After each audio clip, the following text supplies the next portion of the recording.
महाराज जी जय बजरंगबली की जय हो, हनुमान बाबा की। महाराज जी आपको कथा करते बहुत समय हो गया है जी। राम कथा हो, कृष्ण कथा हो, बिना हनुमान जी की सेवा का, भक्ति के बिना तो कोई अध्याय पूरा नहीं होता है। पूरे देश दुनिया में हनुमान जी का डंका, और कलयुग के तो प्रधान देवता हनुमान जी महाराज। अभी लोगों के बहुत ज़्यादा कष्ट हैं, लोगों के बहुत ज़्यादा दुख हैं, व्याधियाँ हैं, पीड़ाएँ हैं, और रोग भी बहुत घूम रहे हैं, शोक में हैं, संतप्त में हैं, आदमी बहुत जतन कर रहा है। तो हनुमान जी महाराज की कृपा पाने के लिए उसको क्या क्या करना चाहिए? देखिए डॉक्टर साहब, जब भगवान राम का राज्याभिषेक हुआ और उसके बाद उन्होंने सभी अंगद आदि को विदा किया, तो जब हनुमान जी का भी नंबर आया, सबको रत्न दे दे करके विदा किया, हनुमान जी को एक बहुत सुंदर कंठी माला दी, तो हनुमान जी ने उसको मुंह से चबाकर तोड़ के फेंक दिया। अच्छा। तो राम जी ने कहा कि आपने ये तोड़ा क्यों? तो बोले मैं आपके साथ रहना चाहता हूँ, मैं विदा नहीं होना चाहता। उसके बाद जब भगवान राम यहाँ से जाने लगे तो हनुमान जी साथ नहीं गए। हनुमान जी ने कहा कि प्रभु आप जहाँ जा रहे हो वहाँ आपका चरित्र सुनने को नहीं मिलेगा मुझे जी। भगवान ने भी उनको आशीर्वाद दिया, चिरंजीवी बनाया, और तब से भगवान हनुमान जी इस पूरी धरा पर विचरण कर रहे हैं। तो जहाँ जहाँ भी भगवान राम का या कृष्ण का चरित्र का गायन होता है, जहाँ भी कथा होती है, जहाँ भी सत्संग होता है, जहाँ भी कीर्तन होता है, वहाँ हनुमान जी अवश्य पधारते हैं। एक बहुत अच्छे श्रोता हनुमान जी हैं। हमें शिक्षा लेनी चाहिए कि श्रोता कैसा हो, अहंकार ना हो, निर्मत सारा। भागवत भी कहती है कि निर्मत साराणाम सराम, कि जो निर्मत सार है, ये मत्सर है क्या? देखिए, एक मच्छर होता है, ये बाहर से काटता है, ये मत्सर है, ये अंदर से काटता है। ये मुझसे आगे क्यों, मैं इससे बड़ा क्यों नहीं, ये अंदर से काटता है। तो ऐसे व्यक्ति को तो किसी भी कथा सत्संग आदि का पात्र ही नहीं है। वो भागवतानुसार चले तो भागवत सुनने का तो ऐसा व्यक्ति पात्र ही नहीं है। तो हनुमान जी से भक्ति सीखें, हनुमान से बड़ा कोई भक्त नहीं है। और हनुमान जी के पास अनेक शक्तियाँ हैं, और हनुमान जी सबसे बड़ी चीज़ है कि विश्व में अगर कोई सबसे बड़ा गुरु है तो वो हनुमान जी है। तो हनुमान जी की कृपा कैसे पाए, लोगों की पीड़ा कैसे मिटे, दुख कैसे मिटे, उनकी व्याधियाँ कैसे मिटे, ये आप बताइए। डॉक्टर साहब, क्या है, दुख और व्याधि वाले देने वाले जो सबसे ज़्यादा कष्ट देते हैं वो दो ग्रह हैं, शनि और राहु। हनुमान जी की जब हम भक्ति करते हैं तो हमें उन दोनों से ही मुक्ति मिलती है। हमारे जीवन में उथल पुथल मचाने वाले जो ग्रह हैं वो राहु, हम पीड़ित होते हैं मंगल राहु ग्रह से, और ये तीनों ही ग्रह अगर किसी से डरते हैं तो हनुमान जी से डरते हैं। तो हनुमान जी से बड़ी कोई ताकत नहीं है जो हमें व्याधियों से मुक्त कर सके। तो पीड़ित व्यक्ति के लिए पहला कार्य है कि वो हनुमान जी की शरण में जाए, उनकी भक्ति करे।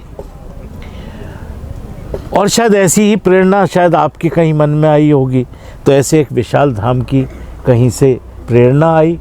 मुझे जिस दिन सुना था उस दिन से आनंद हुआ, और मेरे अंतर्मन ने कहा कि मैं इस प्रोजेक्ट के साथ में जुड़ूं, विश्व जुड़े। एक बहुत ही अच्छा विचार कि ये गदा पूरे भारतवर्ष में घूमे, लोगों में जागृति हो। आज जो सनातन धर्म का ह्रास हो रहा है उसका कारण क्या है कि धर्म समझाने वाला ही कोई नहीं है। आज जब ये गदा जगह जगह जाएगी तो लोगों के अंदर एक क्यूरियोसिटी होगी जानने की कि ये है क्या, इससे क्या प्राप्ति होती है, हनुमान जी हैं कौन, हनुमान जी से जुड़ने से हमें मिलेगा क्या। ऐसी जो प्रेरणा आपके मन में आई है उसको बहुत बहुत प्रणाम ठाकुर जी की कृपा से। हनुमान जी महाराज की आपको असीम कृपा मिले। ये गदा जो हनुमान जी के आप देख रहे हैं, हनुमान जी विराजमान हैं इस गदा के ऊपर, क्योंकि गदा एक ऐसा शस्त्र है। आपने गदा युद्ध देखा होगा, महाभारत काल में बहुत युद्ध हुआ। भीम के हाथ में गदा, दुर्योधन के हाथ में गदा, यानी बलराम जी के हाथ में गदा। ऐसे गदा के बलशाली, जो गदा चलाता था विद्वान होता था, दोनों तरह से, बुद्धि में भी और बल में। तो जैसे हम लोग बात करते हैं बाली, सुग्रीव, रावण, गदा युद्ध, अरे और उससे आगे चलते हैं तो विष्णु भगवान का आप जब 4 भुजा का रूप देखेंगे तो 4 भुजा में 1 भुजा में उनकी गदा है। अगर आप दुर्गा माता का आप देखेंगे, काली माता का देखेंगे, अष्टभुजा वाली माता जी का देखेंगे, उनके हाथ में भी गदा का एक फोटो मिलेगा, आपको गदा मिलेगी। हनुमान जी की गदा विश्व की सबसे फेमस गदा, सबसे बड़ी गदा और सबसे विशाल गदा है। जब भगवान राम जी के साथ में हनुमान जी जब जाते हैं तो उनके हाथ में गदा प्रमुख हथियार होता है। हनुमान जी की गदा सभी आदि व्याधि, बीमारी, कष्ट, दुख, शस्त्र, मस्त्र सब, हम कहते हैं ना, किसी ने चौके बिठा दी, किसी ने काला कर दिया, किसी ने धोड़ा कर दिया, किसी ने पागल कर दिया, कोई ने तंत्र कर दिया, कोई ने मंत्र कर दिया। ये गदा उन सब का आपने आंसर देखा होगा। अगर आप टीवी के चैनलों पर आप देखते होंगे, जय जय हनुमान देखा होगा, जय बजरंगबली देखा होगा, हनुमान जी के जितने भी आपने एपिसोड देखे होंगे, गणेश जी के देखे होंगे, शंकर जी के देखे होंगे, राम जी के देखे होंगे, कृष्ण के देखे होंगे, गदा एक प्रमुख हथियार के रूप में काम आई। तो आपके आदि व्याधि और कृपा अगर पानी हो तो इस गदा का पूजन भी आप कर सकते हैं, गदा को निमंत्रण भी दे सकते हैं, आप गदा की परिक्रमा भी कर सकते हैं, और आपके दुख, बीमारी या कष्ट है उन सब को ये गदा दूर करती है। इसलिए ये गदा निमंत्रण एक कार्यक्रम कंचन सेवा संस्थान के माध्यम से पूरे देश दुनिया में चलाया जा रहा है। भगवान राम जी के साथ में अनन्य प्रेम करने वाले, अनन्य भक्ति के साथ ओतप्रोत रहने वाले हनुमान जी महाराज की ये विशाल 21 फीट की गदा, 21 फीट यानी 2 + 1 = 3, यानी विषम संख्या, यानी कि पूर्णांक, जैसे 9 है, 1 है, 7 है, ये सब पूर्णांक में आते हैं। तो आपकी संपूर्ण चीज़ों को पूर्णांक देने वाली ये गदा आपके शहर में आएगी। आप इसका स्वागत कीजिएगा, और स्वागत में आप जब करेंगे, इसका पूजन करेंगे, तो इससे आपके दुख, बीमारी, कष्ट, पीड़ाएँ, व्याधियाँ, कई बार क्या होता है, हम बीमार होते हैं और डॉक्टर साहब एक गोली दे देता है, एक दवाई लिख देता है, ठीक हो जाता है, लेकिन उस डॉक्टर के पास पहुंचने में हमको बरसों लग जाते हैं। कई बार पड़ोस में होता है, हमको पता नहीं चलता, हम दुखी रहते हैं। तो ये गदा आपकी बुद्धि के मार्ग खोल दे, आपको सद्बुद्धि दे दे, सन्मार्ग पर आपको ले जाए, सद्विचार आपके अंदर पैदा कर दे, और आपकी हो सकता है पीड़ा, दुख, क्योंकि भगवान तो आपको एक रास्ता बता देते हैं।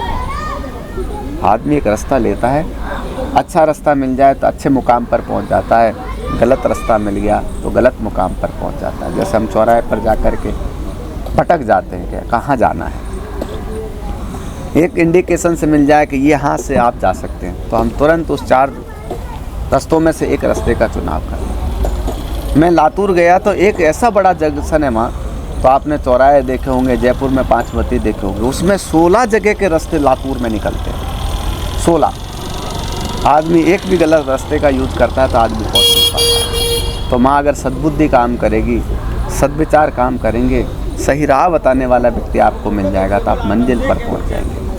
हनुमान जी महाराज की ऐसी कृपा आप ले लें, हनुमान जी महाराज के इस पावन धाम में आप जुड़ जाएं, कंचन सेवा संस्थान के साथ आप जुड़ें, इस हनुमत धाम के साथ जुड़ें, इस हनुमान रूपी जो गंगा बह रही है भगवान, उसमें आप जुड़ करके अपने आप को भाग्यशाली माने।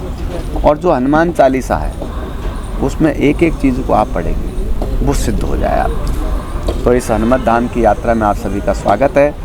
आप लोग सब जुड़ें, हमारे नंबर इसमें दे रखे हैं, इस मंदिर निर्माण में अवश्य सहयोगी बने। दूसरा महाराज की जय। महाराज जी, इस गदा का आपने हाथ में ले रखा है, अब इस गदा का गदा के साथ कैसे यूज करना है और लोग कैसे कृपा पावें इस गदा की, उस पर बताएं। देखिए डॉक्टर साहब, आपने हनुमान जी को कहीं पर भी देखा होगा तो गदा धारण करे हुए या गदा सामने रखे हुए देखा हो। ये एक तरह से हनुमान जी का अभिन्न अंग है। और जिस प्रकार से एक पावर हाउस होता है ना, ऐसे सारी शक्तियाँ इस गदा में निहित हैं।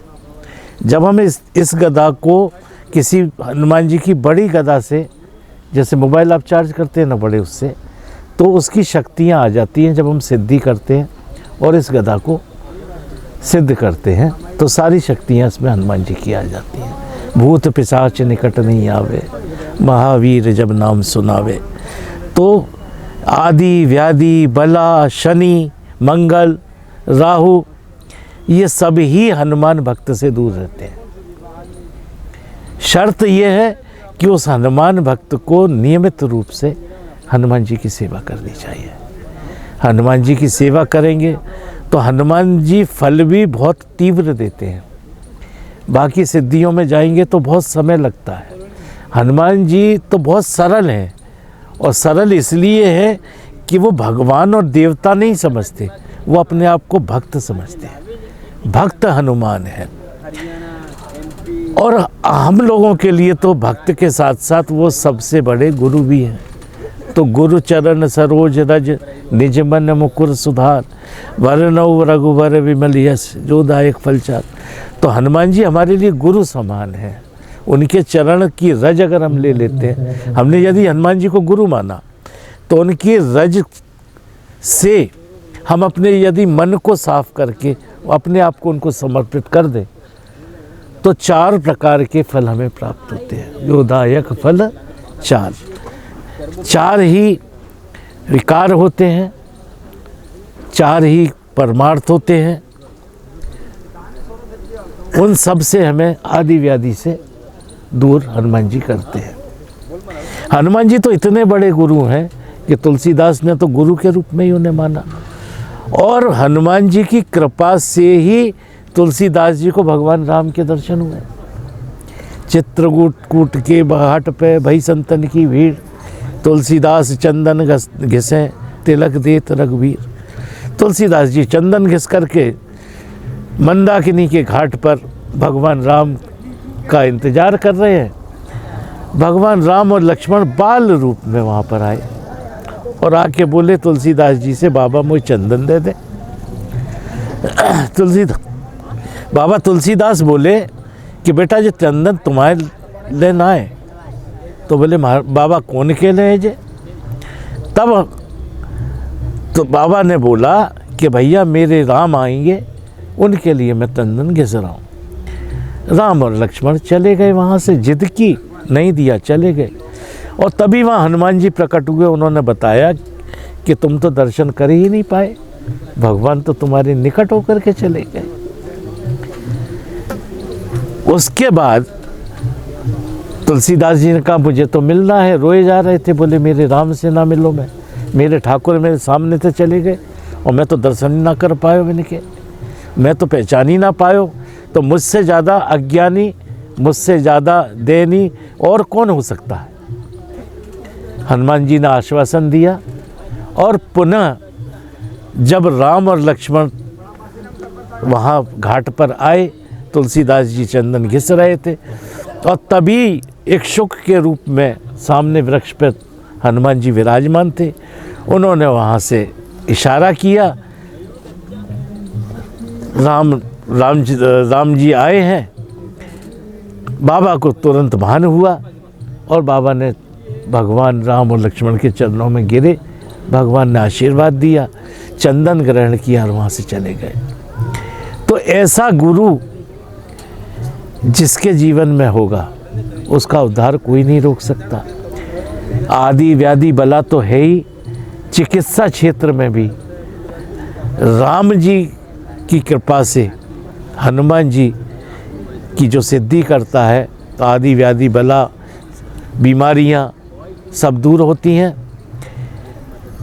जो भक्त हनुमान जी की इस गदा की सिद्धि कर लेता है और उससे हनुमान जी का ही नाम ले करके जब आशीर्वाद प्रदान करता है तो इन सब चीज़ों से दूर हो जाता है। अब एक बार अकेले महाराज जी का ले लें। बजरंगबली के आपने रूप देखे होंगे, किसी हनुमान जी के मंदिर में आप पधारेंगे तो आपको पता लगेगा कि किसी बजरंगबली की आपकी बैठी हुई मुद्रा है, किसी बजरंगबली की मुद्रा में आशीर्वाद देते हुए हैं, किसी मुद्रा में ध्यानस्थ है, किसी मुद्रा में रामचरितमानस का पाठ करते हुए हैं, किसी मुद्रा में हनुमान जी विराट रूप में है, किसी मुद्रा में हनुमान जी पर्वत लेकर के जा रहे हैं, किसी मुद्रा में राम और लक्ष्मण विराजमान है दोनों कंधों पर बैठ कर के, किसी मुद्रा में केवल लक्ष्मण जी को बिठा रखा है, किसी मुद्रा में केवल राम जी को बिठा रखा है, किसी मुद्रा में दोनों को हाथ से ले करके जा रहे हैं। हनुमान जी के विविधता के रूप, किसी मुद्रा में हनुमान जी आपको सीना फाड़ करके दिखा रहे होंगे। ऐसे हनुमान जी के विशाल रूपों के दर्शन होंगे। आपको हनुमान जी की कृपा किस रूप में चाहिए? हनुमान जी जब पर्वत लेकर के जाते हैं, यानी संजीवनी बूटी लेकर के जाते हैं, तो सबसे ज़्यादा ज्ञान जो औषधियों का है वो हनुमान जी के पास है, क्योंकि किस औषधि का यूज कब करना है ये हनुमान जी विविधता से जानते हैं। अगर हनुमान जी उस जड़ी बूटी को लेने गए और अगर हनुमान जी प्रश्न करते तो शायद 2, 4, 10 दिन हो जाते उस प्रश्न में। आपने देखा होगा महाभारत काल में एक अर्जुन का पात्र है, रामायण काल में राम जी के साथ में एक हनुमान जी के पात्र हैं। हनुमान जी के जो आराध्य हैं वो भगवान राम हैं, अर्जुन के आराध्य हैं भगवान श्री कृष्ण हैं। आपने देखा होगा अर्जुन ने पूरा युद्ध लड़ा, पूरा नाम कमाया, लेकिन मंदिर एक भी नहीं बना पाया, क्योंकि मंदिर तो श्रद्धा से बनता है, भक्ति से बनता है। अर्जुन ने इतने प्रश्न किए भगवान से कि बार बार भगवान उनके आंसरों का बार बार आंसरों का, क्वेश्चनों का एक बड़ा ग्रंथ बन गया। क्या केशव मैं ये नहीं करूँ तो क्या हो जाएगा, माधव मैं ये नहीं करूँ तो क्या हो जाएगा, माधव ये करूँगा तो क्या होगा, ऐसे प्रश्न हर जगह खड़े किए। संपूर्ण रामचरितमानस पढ़ें आप, क्योंकि रामचरितमानस के अलावा रामायण जो लिखी है वो हजारों लोगों ने लिखी है। कम से कम 150-200 लोगों की बड़ी बड़ी रामायण आती है। हनुमान जी ने कभी प्रश्न नहीं किया, आज्ञा दी, जैसे ही बताया कि आपको ये संजीवनी बूटी लानी है तो हनुमान जी ने 1 सेकंड नहीं लगाया। नहीं तो वहाँ पूछते सुषेण वैद्य से कि बूटी कहाँ मिलेगी, कैसे मिलेगी, उसको तोड़ के लाने हैं क्या, पत्ता लाने हैं क्या, वो उग जाएगी कि नहीं उग जाएगी, उसको लेकर आऊँगा कुमला जाएगी कि नहीं कुमला जाएगी, ये मौसम ठीक है कि नहीं उसका, मैं उसको पहचानूँगा कैसे, कौन से बाग में मिलेगी। ऐसे चाहता तो वो हनुमान जी उस पर पूरे दिन 2-4 दिन उस पर प्रश्न किए जा सकते थे। मैं अकेला लेकर आ जाऊँगा क्या, कितनी दूर है, कितनी पास है, कौन से पात्र में लानी है। आप देखते हैं हजारों प्रश्न खड़े हो सकते हैं। तो हनुमान जी ने कोई प्रश्न नहीं किया, केवल आदेश मिला और उस आदेश का पालन किया और पर्वत सहित उखाड़ के लाए। क्योंकि कई बार ऐसा होता है कि चिकित्सक की भावनाएं हर आदमी नहीं समझ पाता है। जैसे अपन मंगाते ना कोई दवा, तो वो दवा डोज की कम ले आता है, कई बार कंपनियां चेंज हो जाती है, कई बार एक्सपायरी वाली हो जाती है, कई बार वो मंगाते हैं जो नहीं मिलती है, फिर उसको अल्टरनेट हो जाता है, तो अननोन आदमी उसमें चक्कर ही काटता रहता है। और नॉन व्यक्ति जब आदमी की सीरियस कंडीशन चल रही हो तो सब तरह के जतन करके लाता है कि एक बार वहाँ काम हो जाए। वो 10 ही ब्रांड को उठा के ले आता है कि जो आएगा, जो काम आ जाएगा, बाकी का आपको वापस कर देंगे। तो हनुमान जी बुद्धि के देवता है, उन्होंने पर्वत सहित उखाड़ा। क्योंकि अगर ऐसे औषधियाँ को भी लेके चला जाऊँगा, वहाँ कुमला गई, वहाँ यूज नहीं आई तो बहुत मुश्किल हो जाएगी। तो हनुमान जी ने एक भक्ति का परिचय दे करके हनुमान जी ने बहुत बड़ा उदाहरण हमारे लिए पेश किया है कि भक्ति कैसे की जाती है, कैसी आज्ञाओं का पालन किया जाता है। और उस आज्ञाओं के पालन के अनुसार ही लक्ष्मण जी को पुनर्जीवन मिला और सुषेण वैद्य को लगा कि ये तो बहुत बड़े औषधियों के ज्ञाता है। तो कई बार हम जब बीमार हो जाते हैं तो औषधियाँ काम नहीं करती है। हम लोग डॉक्टरों पर चिल्लाते रहते हैं कि हमारा इलाज सही नहीं हो रहा है, हमारी व्यवस्था सही नहीं हो रही है, जबकि डॉक्टर करता भी अच्छा है। कौन डॉक्टर है जो आपको मारना चाहता है? लेकिन जब उसकी बुद्धि काम करेगी, हमारी बुद्धि काम करेगी, हमारे प्रारब्ध जगेंगे। कई बार क्या होता है, बीमारी कौन सी होती है, डॉक्टर कौन सा इलाज कर रहा होता है, हमको पता ही नहीं चलता है, तो हम डॉक्टर ही बदलते रहते हैं। ऑर्थोपेडिक को बदल लिया, नर्वों को बदल लिया, लेकिन बीमारी दूसरी होती है। तो वो जब बुद्धि आपकी सही होगी तो आपको एक्यूरेट पता लगेगा कि मुझे उस बीमारी का इलाज कराना है, उस डॉक्टर के पास जाना है, और वो डॉक्टर 1 मिनट में आपका इलाज कर देता है। तो ऐसे ही हनुमान जी की जब आपको कृपा मिलेगी तो आपको 1 मिनट में सॉल्यूशन मिलेगा। आपकी दुख है, पीड़ा है, कष्ट है, व्याधियाँ हैं, वो आपकी जैसे बुद्धि सेट होगी आप वहाँ सही ढंग की जगह पे जाएंगे और वो काम कर पाएंगे। इसलिए ये हनुमान जी की जो गदा चल रही है, ये आपके बुद्धि को, बल को और आपको विद्यावान बनाने के लिए चल रही है। सबसे पहले आपके पास बुद्धि आ जाए, बल आ जाए और विद्या आ जाए। लेकिन सबके लिए एक प्रकोशन रखा हुआ है कि आप बुद्धि को सद्बुद्धि में यूज करेंगे, दुर्बुद्धि में नहीं, कुबुद्धि में यूज नहीं। आपका बल आ जाए तो निर्बल के सहारा बनेंगे आप, सबल के नहीं।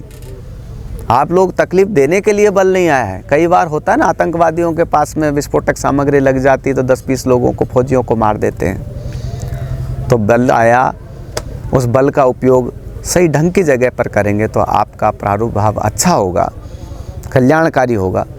उसी भावना के साथ में ये गदा पूरे देश में घूम रही है, अष्टधातु की गदा।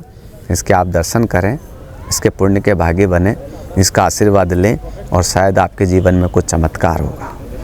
धन्यवाद। मैं महाराज जी कुंभ मेले में पहले 1 महीने रहा था। अच्छा। लेकिन मैं जो थोड़ा सा क्षमा चाहूँगा आपसे, क्योंकि हमारे संतों में शक्ति तो बहुत है, हाँ। लेकिन उस शक्ति को दिशा नहीं है। हाँ। अगर वहाँ दिशा मिल जाए हाँ। तो सब चमत्कार करते हैं। हमारे पास चमत्कार है। देखिए, ये ब्रह्मा का भाग है। हाँ। ये जो यहाँ है ना, ये पूरा ब्रह्मा का है, जो हम बच्चों को विद्या अध्ययन के लिए भेजते हैं। क्योंकि विद्या नहीं होगी तो ये ब्रह्मा खराब हो जाएगा। नहीं। तो ब्रह्मा उसकी बुद्धि का देवता है, यानी सरस्वती, गणेश जी, ये यहाँ तक विराजते हैं, ये ब्रह्मा का है। यहाँ से नीचे का भाग हमारा विष्णु का देवता का है, यानी पेट भरने वही का है न, ब्राह्मणों से मुखमासीद बाहु राजन्य उरुकृतः तद्वैश्य जद्भ्याम भूमि गुशूद्रो अजायतः। हाँ, चारों वर्ण हमारे शरीर में हैं। ब्राह्मण का मुख है, वेद पढ़ते हैं, ज्ञान होता है, ब्रह्मांड है, इसको ब्रह्मांड बोला है। तो इसका ब्राह्मण को ही ज्ञान है, ऐसा नहीं है। सारे शरीर में हमारे जो है चारों वर्ण होते हैं।